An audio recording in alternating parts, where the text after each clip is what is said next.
చదువే మన జీవితంలో వెలుగులను నింపుతుంది. చదువే మన జీవితంలో మార్పుని తెస్తుంది. చదువే మన భవిష్యత్తును నిర్ణయిస్తుంది. చదువే మన గ్రామంలో, మన ప్రాంతంలో మన ఆత్మ గౌరవాన్ని నిలబెడుతుంది. ఈ చదువే మన తల్లిదండ్రుల కళ్ళల్లో ఆనందాన్ని నింపుతుంది. ఈనాడు ఆ ఆనందాన్ని నింపడానికి అవసరమైన ప్రభుత్వ పాఠశాలలు గత 10 సంవత్సరాల నిర్లక్ష్యం వల్ల అనాథలుగా ప్రభుత్వ పాఠశాలల్లో చదువుకునే విద్యార్థులు తీవ్రమైన ఇబ్బందులను, తీవ్రమైన కష్టాలను ఎదుర్కొన్నారు. అందుకే తెలంగాణ రాష్ట్రంలో ప్రజాపాలన ప్రభుత్వం ఏర్పాటు చేసిన తర్వాత డిసెంబర్ 7, 2023 నాడు బాధ్యత స్వీకరించిన తర్వాత ప్రభుత్వంలో చాలా కీలకమైన శాఖలు, రెవెన్యూ కావచ్చు, ఫైనాన్స్ కావచ్చు, ఐటీ అండ్ ఇండస్ట్రీస్ కావచ్చు, ఇరిగేషన్ కావచ్చు, రకరకాల పెద్ద పెద్ద శాఖలు ఉన్న అనుభవం కలిగిన సీనియర్లకు ఈ శాఖలను కేటాయించి తెలంగాణ విద్యాశాఖను ముఖ్యమంత్రిగా నేను నా దగ్గరే పెట్టుకున్నా. ఆనాడు చాలామంది మీరు revenue, finance, IT and industries లాంటి శాఖలు తీసుకుంటే బాగుంటుంది కదా, ఎవరైనా ముఖ్యమంత్రులు ఈ విధంగానే తీసుకుంటారు. గతంలో ఉన్న పాలకులు రెవెన్యూ, ఫైనాన్స్ లేదా ఐటీ అండ్ ఇండస్ట్రీస్ ముఖ్యమైన శాఖలన్నీ వాళ్ళ దగ్గరనే పెట్టుకున్నారు, వాళ్ళ కుటుంబ సభ్యుల దగ్గరనే పెట్టుకున్నారు. మీరెందుకు విద్యాశాఖను పెట్టుకున్నారని నన్ను చాలామంది అడిగినారు. నేను ఒకటే సమాధానం చెప్పిన, ఆనాడైనా ఈనాడైనా ఈ తెలంగాణ రాష్ట్ర భవిష్యత్తు ప్రభుత్వ తరగతి గదుల్లోనే ఉందని నేను సంపూర్ణంగా విశ్వసిస్తున్నా.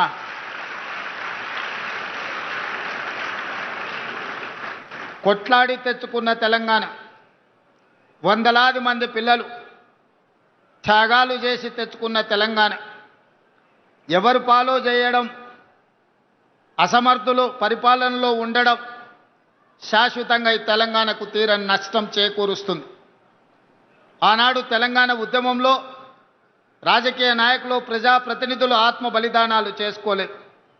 రాజకీయ నాయకులు, ప్రజాప్రతినిధులు ఆనాడు తెలంగాణ ఉద్యమంలో పాల్గొన్నప్పుడు తెలంగాణ రాష్ట్రాన్ని మనం సాధించలేదు.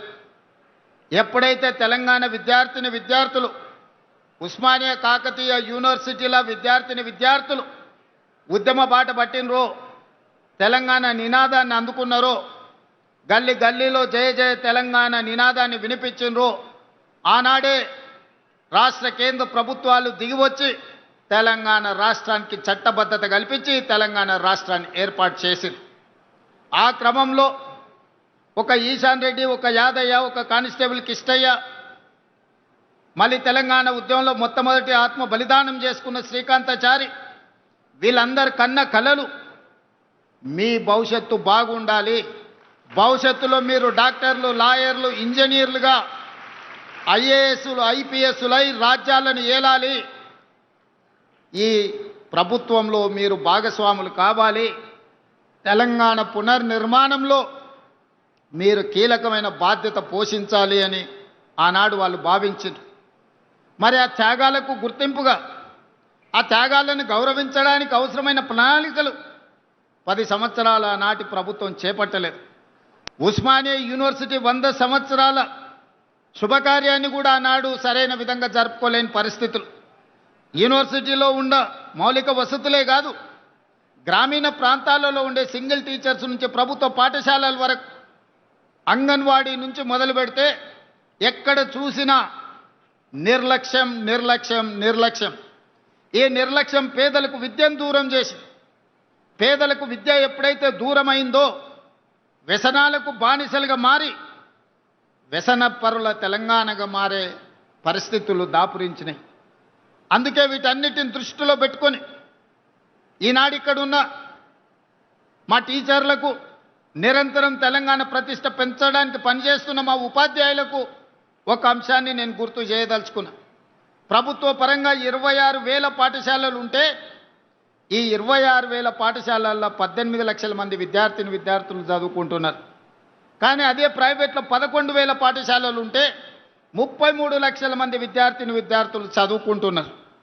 ఈరోజు మా ప్రభుత్వ పాఠశాలలో ఉన్న సిబ్బంది ఉపాధ్యాయులకు ఉన్న అనుభవం కానీ, వాళ్ళకున్న అర్హత కానీ, వాళ్ళకున్న డిగ్రీలలో సగం కూడా ప్రైవేట్ పాఠశాలల్లో టీచర్లకు లేవు.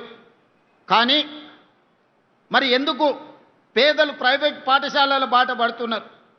ఎందుకు పేదలు ప్రభుత్వ పాఠశాలల్లో చేరడం లేదు అంటే, ప్రభుత్వం ఆ పాఠశాలల పట్ల నిర్లక్ష్యం వహించడం వల్ల, మౌలిక వసతులు లేకపోవడం వల్లనే. దానికి ఉదాహరణే కొత్తకోట బాలికల పాఠశాల. 2023 కంటే ముందు ఇక్కడున్న పరిస్థితులు 350 మంది స్టూడెంట్స్ చదువుకునే ఈ పాఠశాల హైవేలో ఉన్న కొత్తకోటలో, చైతన్యం ఉన్న కొత్తకోటలో కనీసం పిల్లలను చదివించడానికి తరగతులు గదులు లేకున్నా, గొప్ప గొప్ప నాయకులుగా చెప్పుకునే వాళ్ళు, ఇంటి పేరు నీళ్ళని పెట్టుకున్నోళ్ళు, కానీ చదువుల గురించి ఒక్కసారి కూడా ఆలోచన చేయలే.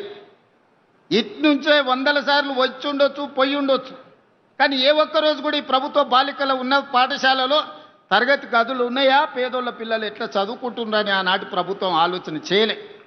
కానీ మిత్రుడు మధుసూదన్ రెడ్డి ఎమ్మెల్యే కాకముందే ఇక్కడికి వచ్చి చూసి, ఎమ్మెల్యే అయిన తర్వాత బాధ్యతాయుతంగా ప్రభుత్వం వైపు నుంచి, ప్రైవేట్ వ్యక్తుల నుంచి సహకారం తీసుకొని ఈరోజు ఒక అద్భుతమైన పాఠశాల భవనాన్ని నిర్మించి ఇక్కడుండే సిబ్బందికి, ఇక్కడుండే చదువుకునే పిల్లలకు అందించండి.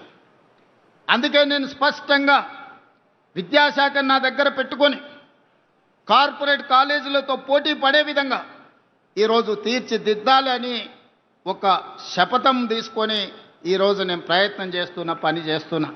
కొంత సమయం పడుతుంది. 20-30 సంవత్సరాలు పేరుకపోయిన సమస్యలు 1-2 సంవత్సరాలనే పరిష్కారం అవుతాయని నేను భావిస్తలేను. కానీ ఆ దిశగా ప్రణాళికలు చేసుకోకపోతే ఇంకా 100 ఏళ్ళైనా కూడా ఈ సమస్యలకు పరిష్కారం దొరకదు. అందుకే ప్రభుత్వ పాఠశాలల మీద ప్రత్యేకంగా ఫోకస్ పెట్టిన. 16 సంవత్సరాలు మీ ప్రమోషన్లు రాలే, 10 సంవత్సరాలు మీ బదిలీలు జరగలేదు. 22,000 మంది టీచర్లకు ఒక్క కలం పోటీతో ప్రమోషన్లు ఇచ్చి 35,000 మంది టీచర్లను బదిలీ చేసి 317 జీవోలో చెదిరిపోయిన కుటుంబాలను ఒక దగ్గరికి చేర్చి మొదట చదువులు చెప్పే ఉపాధ్యాయుల యొక్క సమస్యలు పరిష్కరిస్తే వాళ్ళు ప్రశాంతంగా మనసు లగ్నం చేసి పేద పిల్లలకు చదువు చెప్తారన్న ఆలోచనతోటి మొదట టీచర్ల సమస్యలు పరిష్కరించిన. సామాన్యంగా ఒక కలెక్టర్ను ట్రాన్స్ఫర్ చేయడం అత్యంత సులువు, ఒక టీచర్ను బదిలీ చేయడం అత్యంత కఠినమైన సమస్య. ఎందుకంటే టీచర్లు చాలా చైతన్యం ఉండి రకరకాల లీగల్ లిటిగేషన్స్ సృష్టించగలిగిన తెలివితేటలు టీచర్లకు ఉన్నాయి, సంఘాలు బలంగా ఉన్నాయి. కానీ మేము చేసిన బదిలీలో, మేము ఇచ్చిన ప్రమోషన్లలో చిన్న లిటిగేషన్ లేకుండా 100% టీచర్లు ముందుకొచ్చి ఈ ప్రభుత్వం ఒక మంచి ఉద్దేశంతో ఈ చర్యలు చేపట్టింది, మేము సంపూర్ణంగా అండగా నిలబడ్డామని చెప్పి టీచర్లు వచ్చారు. ఈరోజు 1,00,000కు పైగా ఉన్న టీచర్లు, దాదాపుగా 30,000 కోట్ల రూపాయల బడ్జెట్ మన తెలంగాణ విద్యార్థుల యొక్క భవిష్యత్తు తీర్చిదిద్దడానికి నిరంతరం పనిచేస్తున్నారు. దీనికి మా టీచర్లు కష్టపడుతున్నారు. ఫలితాలు కూడా మనం చూసినాం. ఒకప్పుడు 29 రాష్ట్రాలు, 7-8 యూనియన్ టెరిటరీల్లో విద్యాశాఖకు సంబంధించి కేంద్ర ప్రభుత్వం ఇచ్చే నివేదికల్లో తెలంగాణ రాష్ట్రం యొక్క స్థానము చివరన 35-36వ స్థానంలో ఉండే. పోయిన నెల కేంద్ర ప్రభుత్వం విడుదల చేసిన నివేదికలో ఇదే తెలంగాణ రాష్ట్ర ప్రభుత్వం, ఇదే టీచర్లు చేసిన ప్రయత్నాల వల్ల 18వ స్థానానికి, దాదాపుగా 18 స్థానాలు ఎదిగి ఈరోజు 18వ స్థానంలో తెలంగాణ రాష్ట్ర ప్రభుత్వం నిలబడ్డది అని అంటే ముఖ్యమంత్రిగా అది నా గొప్పతనం కాదు, మీరందరు కష్టపడి పని చేసిండ్రు కాబట్టే, ఈ టీచర్లు నిరంతరం బాధ్యతగా విధులు నిర్వహించిండ్రు కాబట్టే ఈరోజు తెలంగాణ రాష్ట్రానికి దేశంలో 18వ స్థానం వచ్చింది. కానీ దాంతో కూడా నేను మీరు సంతృప్తి చెంది విశ్రాంతి తీసుకోకూడదు. మొదటి 2 స్థానాలలో 1వ స్థానమో 2వ స్థానంలో తెలంగాణ రాష్ట్రాన్ని నిలబెట్టే వరకు మా టీచర్లు నిరంతరం పనిచేయాల్సిందిగా మా టీచర్ సోదరిమణులకు నేను విజ్ఞప్తి చేస్తున్నా. అదేవిధంగా ఈనాడు స్కిల్స్ అవసరం ఉన్నది. మీ అందరికీ తెలుసు, ఒకప్పుడు కంప్యూటర్ సాఫ్ట్వేర్ ఇంజనీర్ అయిందంటే భవిష్యత్తు బాగుంటుంది, అమెరికాకి వెళ్తాడు, డాలర్లు సంపాదిస్తాడు, మాకు ఉజ్వల భవిష్యత్తు ఉంటుందని. ఇవాళ అమెరికాలో ఆర్టిఫిషియల్ ఇంటెలిజెన్స్ టెక్నాలజీ విప్లవం వచ్చి ఉద్యోగాలు పోయి అమెరికాకి వెళ్ళిన పిల్లలు వెనక్కి వస్తుంటే తల్లిదండ్రులు దిగాలుతో కూర్చుంటున్నారు. మరి దీన్ని ఎదుర్కోవడానికి మనం సంసిద్ధత తయారు చేయాలి కదా. అందుకే ఈరోజు వైట్ కాలర్ జాబులు పోతుంటే బ్లూ కాలర్ జాబులు అందించాలి. బ్లూ కాలర్ జాబులు అంటే సాంకేతిక నైపుణ్యం, శిక్షణతో కూడుకున్న నైపుణ్యం. అందుకే ఐటీఐలను 1956లో ప్రారంభిస్తే ఆ రోజున్న సిలబసే ఈ రోజు వరకు నడిపించినాం. ఆనాడు డీజిల్ కారుకు మెకానిక్ అంబాసిడర్ కార్లు రిపేర్ చేసే అప్పుడు నేర్పించింది. మరి ఇవాళ పిల్లోడు అంబాసిడర్ కార్ రిపేర్ నేర్చుకుంటే అంబాసిడర్ కార్ ఎక్కడా లేదు, ఫామ్ హౌస్లో తప్ప. అక్కడికి ఆయన రానియడు, మనోడు రిపేర్ చేయడు. అది రిపేర్ చేసినా బాగుపడేటట్లేదు. అందుకే అంబాసిడర్ కార్లను రిపేర్ చేయడం కాదు, ఆడి BMW బెంజ్ కార్లు ఈవీ కార్లను ఏ విధంగా రిపేర్ చేయాలనో, దానికి బ్యాటరీలను ఎట్లా తయారు చేయాలనో, ఈవీ వెహికల్ని మనం రోడ్డు మీదకి తేవాలంటే బ్యాటరీ అంతంత కీలకం. ఇంతకుముందే అమరాజా బ్యాటరీస్ కంపెనీని మన జిల్లాలో మనం ప్రారంభించుకున్నాం. నైపుణ్యం పెరిగింది, దేశాల మీద పోటీ పెరిగింది. ఒకప్పుడు మనం అమెరికా వైపు చూసేటోళ్ళం. ఈరోజు మన ఉద్యోగ ఉపాధి అవకాశాలు German, Japan, south Korea, China లాంటి దేశాలల్లో పెద్ద పెద్ద ఉద్యోగాలు ఉన్నాయి. మన కాళ్ళ మీద మనం నిలబడే అవకాశాలు ఉన్నాయి. అందుకే మా టీచర్లకు అందరికి విజ్ఞప్తి చేస్తున్నా, పిల్లలకు జర్మన్, జపాన్ లాంగ్వేజ్ నేర్పండి, సౌత్ కొరియన్ లాంగ్వేజ్ నేర్పండి. బేసిక్స్ వస్తే కూడా నెలకు 2 లక్షల రూపాయలు సంపాదించుకునే పరిస్థితి ఈరోజు ఉన్నది. ఒకప్పుడు మీరందరూ చూసిండ్రు, ఐఏఎస్లు, ఐపీఎస్లు విదేశాలకు పోయేటోళ్ళు స్టడీ టూర్ అని. ఈసారి టీచర్లను విదేశాలకు పంపించడం, అక్కడున్న విద్యా వ్యవస్థను స్టడీ చేసి పిల్లలకు మంచి విద్యను అందించడానికి. పోయిన సంవత్సరం నాకు తెలిసి 50 మంది టీచర్లను విదేశాలకు పంపించి స్టడీ చేయించినాం. ఈసారి 150 మంది టీచర్లను ఈసారి మనం పంపిస్తున్నాం. ఒకప్పుడు ఐఏఎస్లు మాత్రమే విదేశాలకు వెళ్తే ఈరోజు మా టీచర్లను ఈరోజు సింగపూర్, సౌత్ కొరియా, ఫిన్లాండ్ లాంటి దేశాలలో ఎక్కడైతే విద్య అద్భుతంగా పేదలకు అందిస్తుందో ఆ రాష్ట్రాలకు టీచర్లను పంపిస్తున్నాం. స్టేట్ ఫార్మేషన్ డే రోజు బెస్ట్ పర్ఫార్మ్డ్ టీచర్లకు అవార్డ్స్ ఇవ్వాలని ఈరోజు నిర్ణయించుకున్నాం. అదేవిధంగా పాఠశాలల్లో చదువుకునే పిల్లలకు ఒకప్పుడు బట్టలు ఎప్పుడో లేకపోతే చెప్పులు ఎట్లుండేటివో తెలియని పరిస్థితులు. ఈరోజు తెలంగాణ ఎడ్యుకేషన్ కిట్ పేరు మీద 9 వస్తువులతోని స్కూల్ బ్యాగ్, స్పోర్ట్స్ డ్రెస్, 2 జతల బట్టలు అన్ని రకాల ఇవ్వాలి అని ఈరోజు ప్రభుత్వం నిర్ణయం తీసుకుంది. దానికోసం దాదాపుగా 1000కి పైగా కోట్ల రూపాయలు ఖర్చు పెట్టి జూలై ఎండింగ్ 15th ఆగస్టు లోపల 27,50,000 మంది విద్యార్థులకు ప్రతి ఒక్కరికి 9 వస్తువులతో తెలంగాణ ఎడ్యుకేషన్ కిట్ 15 ఆగస్టు లోపల మీకు ఇవ్వబోతున్నాము. 27.5 లక్షల మంది విద్యార్థుల అభిప్రాయం వాట్సాప్లో లోడ్ చేసి మీకు వచ్చిన వస్తువులు బాగున్నాయా, బాగలేవా, మీ అభిప్రాయాలు చెప్పే విధంగా ఈరోజు విద్యాశాఖను తీర్చిదిద్దుతున్నాం. అందుకే మిత్రులారా, ఎవరైనా మిమ్మల్ని ప్రభుత్వ పాఠశాలలో చదువుకుంటే ఏమవుతారు, గవర్నమెంట్ స్కూల్కి వెళ్తే ఏం కారు కదా అని చెప్తుంటారు. మీరు ఒక్క మాట చెప్పండి, ఆ విధంగా మాట్లాడే బంధువులకైనా, మిత్రులకైనా, ఎవరికైనా ప్రభుత్వ పాఠశాలలో చదువుకుంటే తెలంగాణ రాష్ట్రానికి ముఖ్యమంత్రి కావచ్చని నన్ను చూపించండి. నేను ఎక్కడి నుంచో ఊడిపడలే, నేను ఆకాశంలో నుంచి అద్భుతంగా కిందికి రాలే. ఇక్కడనే పక్కలున్న వనపర్తిలో ప్రభుత్వ పాఠశాలలో చదువుకొని తెలంగాణ రాష్ట్రానికి ముఖ్యమంత్రి అయినా ఇది నాకు గర్వకారణం. 1984 ఎన్నికల్లో నా ఇంటర్మీడియట్ ఫస్ట్ ఇయర్లో ఉన్నప్పుడు డాక్టర్ జిల్లెల చిన్నారెడ్డి గారికి యూత్ కాంగ్రెస్ ప్రెసిడెంట్కి ఎమ్మెల్యే టికెట్ ఇస్తే చిన్నారెడ్డి గారిని గెలిపించండి అని ఈ కొత్తకోట నుంచి మొదలు పెడితే ఈ నియోజకవర్గం మొత్తం గోడల మీద రాసి చిన్నారెడ్డి గారిని గెలిపించండి అని ఎన్నికల్లో ప్రచారం చేసిన నేను. ప్రభుత్వ పాఠశాలల్ని ఎవరైనా చిన్న చూపు చూస్తే వాకిటి శ్రీహరి గారిని, జూపల్లి కృష్ణారావు గారిని, డాక్టర్ జిల్లెల చిన్నారెడ్డి గారిని మీరు చూపించండి. ప్రభుత్వ పాఠశాలలో చదువుకుంటే మంత్రులే కాదు డాక్టర్లు కావచ్చు, రాణించవచ్చు. ఆ పైన ఇంకేదన్నా మాట్లాడితే మీ రేవంత్ అన్నను చూపించండి తెలంగాణ రాష్ట్రానికి ముఖ్యమంత్రి అవుతాడని.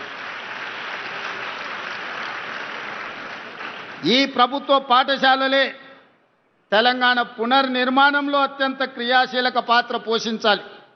ఈ ప్రభుత్వ పాఠశాలల నుంచి వచ్చిన ఈ పిల్లలే డాక్టర్లు, లాయర్లు, ఇంజనీర్లుగా, సైంటిస్టులుగా రాణించాలి. ఈరోజు పలుగు పారబట్టిన ఈ చేతులే కలం పట్టాలి, తెలంగాణ తలరాతను మార్వాలి. 3 ఎకరాల భూమో, ఇందిరమ్మ ఇల్లో, షాదీ ముబారకో మన భవిష్యత్తులో కొంతనే మేలు చేస్తాయి. కానీ ఈరోజు మీరు అందుకుంటున్న, మీరు చదువుకుంటున్న ఈ చదువు ప్రభుత్వం అందిస్తున్న ఉదయం పూట పెట్టే టిఫిన్ కావచ్చు, మధ్యాహ్నం పెట్టే భోజనం కావచ్చు, దీన్ని పూర్తిగా సద్వినియోగం చేసుకొని చదవండి, రాణించండి. రాణిస్తే ఉజ్వల భవిష్యత్తు ఉంటుంది. మన భవిష్యత్తుకు చదువు ఒక్కటే మన జీవితాన్ని వెలుగులు నింపుతుంది. అందుకే ఇక్కడికి వచ్చిన ప్రతి విద్యార్థులకు నేను చెప్పదలుచుకున్నది ఒకటే. ఇవాళ మనం స్పోర్ట్స్ పాలసీ తీసుకొచ్చినాం. ఒకవేళ చదువులో రాణించకపోతే క్రీడల్లో రాణించండి. సిరాజుద్దీన్ వరల్డ్ కప్ క్రికెట్లో సాధించిన సిరాజుద్దీన్ చదువుకున్నది ఇంటర్మీడియట్ ఫెయిల్, 10th పాస్ అయి ఇంటర్ ఫెయిల్ అయింది. అతనికి ఒక రకంగా చూస్తే కానిస్టేబుల్ ఉద్యోగానికి కూడా అర్హత లేదు. కానీ అదే సిరాజుద్దీన్ క్రీడల్లో క్రికెట్లో రాణిస్తే గ్రూప్ 1 డిఎస్పీ జాబు చట్టాన్ని మొత్తం సవరించి తెలంగాణ రాష్ట్రం ఉద్యోగం ఇచ్చింది. నిఖత్ జరీన్ మైనారిటీ అమ్మాయి, తండ్రి ఆర్థిక పరిస్థితి లేదు, నిజామాబాద్ టౌన్లో అత్యంత వెనుకబడిన కుటుంబం. కానీ అమ్మాయి బాక్సింగ్లో ఛాంపియన్షిప్ సాధిస్తే గ్రూప్ 1 డిఎస్పీ జాబ్ నిఖత్ జరీన్కు తెలంగాణ రాష్ట్ర ప్రభుత్వం ఇచ్చింది. దీప్తి జువాంజీ పారా ఒలింపిక్స్లో మెడల్ సాధిస్తే గ్రూప్ 2 జాబ్ ఇచ్చినాం. ఇట్లా చాలామందికి మన ఈషా సింగ్కు 3 కోట్ల రూపాయలు ఇచ్చినాం షూటింగ్లో గోల్డ్ మెడల్స్ సాధిస్తే. అందుకే గ్రామీణ ప్రాంతాలలో ఉన్న మట్టిలో మాణిక్యాలను క్రీడాకారులుగా రాణించండి. చదువులో రాణిస్తే సరే, చదువు లేకపోతే మైదానాలలో పోటీ పడండి, క్రీడల్లో రాణించండి. మీ భవిష్యత్తుకు నాది హామీ. మిమ్మల్ని తీర్చిదిద్ది మిమ్మల్ని ఉన్నత మార్గాన నడిపించే బాధ్యత తెలంగాణ రాష్ట్ర ప్రభుత్వం తీసుకుంటుంది. ఈ జిల్లాలో మనం IIIT ఇచ్చుకున్నాం, ఈ జిల్లాలో ఇంజనీరింగ్ కాలేజ్ ఇచ్చుకున్నాం, ఈ జిల్లాలో 14 యంగ్ ఇండియా ఇంటిగ్రేటెడ్ స్కూల్స్ ఇచ్చినాం, ఈ జిల్లాలో 14 Telangana residential school, Telangana high స్కూల్స్ని ఇచ్చుకున్నాం. నర్సరీ టు 12th క్లాస్ వరకు బ్రేక్ఫాస్ట్ లంచ్తో పాటు ఒక మోడల్ తెలంగాణలో ఈరోజు ఎడ్యుకేషన్ పాలసీనే మనము ఈరోజు నిర్వహించుకుంటున్నాం. అందుకే మిత్రులారా, విద్యాశాఖ నా దగ్గరనే ఉంది. ఈనాడు ఒక విద్యార్థి మీద రాష్ట్ర ప్రభుత్వం పెడుతున్న ఖర్చు 1,08,000 రూపాయలు. ఇక్కడున్న విద్యార్థులకు ఎవరికి తెలియదు. ఒక్కొక్క విద్యార్థిని మీద ఇక్కడ కూర్చున్న ఆడపిల్లల మీద రాష్ట్ర ప్రభుత్వం పెడుతున్న ఖర్చు సంవత్సరానికి 1,08,000 రూపాయలు ఈరోజు మీ మీద ఖర్చు పెడుతుంది రాష్ట్ర ప్రభుత్వం. మరి ప్రభుత్వం ఇంత పెద్ద ఎత్తున మీకోసం నిధులు కేటాయించి మౌలిక వసతులను అందించి మిమ్మల్ని చదివిస్తున్నప్పుడు మీరు జీవితంలో పైకి రావాలి. మీ తల్లిదండ్రులు మీ పెళ్లి చేయాలంటే మీరు బాగా చదువుకుంటే కట్లం లేని పెళ్ళిళ్ళు అయితే మా చెల్లెళ్ళకి అందరికీ నేను చెప్తున్నా. మీరు బాగా చదువుకోకపోతే మీ తల్లిదండ్రులు ఉన్న దగ్గర భూమి అంతా అమ్మాల్సి వస్తుంది, బంగారం అంతా మీ అత్తగారింటికి ఇవ్వాల్సి వస్తుంది. కానీ అదే మీరు బాగా చదువుకొని మంచి ఉద్యోగం సాధిస్తే జీవితంలో పైకి వస్తే ఎదురు కట్నం ఇచ్చి పెళ్లి చేసుకునే రోజులు వస్తాయి. అందుకే మనం జీవితంలో మంచి ఉన్నత స్థానానికి చేరాలి అనంటే బాగా చదువుకోండి. నాకు ఈ ప్రాంతం మీద ప్రత్యేకమైన అభిమానం ఉంది. ఎందుకంటే పాఠశాల వయసులో ఇక్కడనే నేను పెరిగిన ఈ ప్రాంతంతో నాకు ప్రత్యేకమైన అనుబంధం ఉంది. ఈ ప్రాంతం అభివృద్ధి కోసం అన్ని రకాలుగా నేను సహకరిస్తా. మహబూబ్ నగర్ కోసం education, irrigation and industrialization policy తీసుకొచ్చి ఈ జిల్లాలో ఉండే సమస్యల్ని శాశ్వతంగా పరిష్కరించి మనల్ని ఎవరో దత్తత తీసుకోవడమే కాదు, ఈ తెలంగాణ రాష్ట్రాన్నే పాలమూరు బిడ్డలు దత్తత తీసుకొని అభివృద్ధి పదం వైపు నడిపిస్తారని ఆత్మ గౌరవంతో తలెత్తుకునే విధంగా రాష్ట్రంలో పరిపాలన చేసి చూపిద్దాం. పాలమూరు బిడ్డలు తట్టపని, పారపని, మట్టి పనికే కాదు పరిపాలన చేయడానికి కూడా ఆరితేరిన వాళ్ళు ఈ జిల్లాలో ఉన్నారని నిరూపించుకుందామని తెలియజేస్తూ మీ అందరి దగ్గర సెలవు తీసుకుంటున్న ధన్యవాదాలు మిత్రులారా.